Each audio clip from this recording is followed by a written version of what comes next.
Welcome to Kermode Uncut. You'll be aware that over a period of years, maybe even decades, I have been rather unkind about Shia LaBeouf. I think I've referred to him as the charisma vacuum on more than one occasion. And recently, I've been, well, shall we say, rather unimpressed by his attempts to reinvent himself as some form of art project. There was all that nonsense about turning up on the premiere red carpet wearing a paper bag over his head. It is because they think sardines will be thrown into the sea. There were the press conferences in which he seemed to quote Eric Cantona before walking off stage. There was the weird thing in which he sat in a room and people were allowed to come in and interact with him. And of course, there's that absolutely weird motivational video, which no one could quite figure out whether it really was a motivational video. Do it! Just do it! Or some kind of art project. However, Shia has now excelled himself. Last week, he was in a project called All My Movies, in which he sat and watched all his movies in reverse order from beginning to end.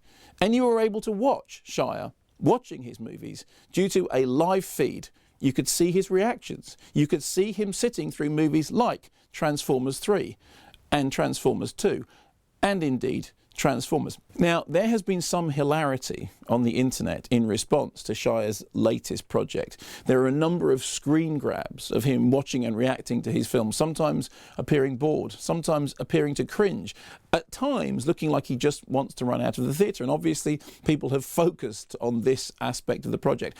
From my own point of view, I have to say this. When I first heard about it, I thought, yeah, it's just Shia LaBeouf doing another one of those silly things. But over the course of the 3 days, I confess I did drop in to watch Shia watching his films. And I thought this. Some time ago, I had an argument with the director who said that I didn't understand the film that he'd made. He understood it because he'd made it. And I said, yeah, you only made it.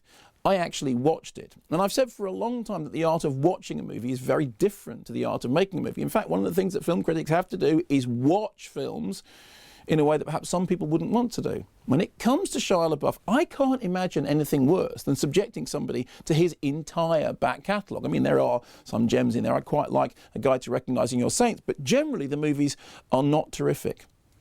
But I have to say, over the course of that 3 days, I started to respect him. I started to think, yeah, see what it's like for the rest of us. And by the end of it, and I can't believe I'm going to say this out loud, I thought, you know what? I kind of like Shia LaBeouf.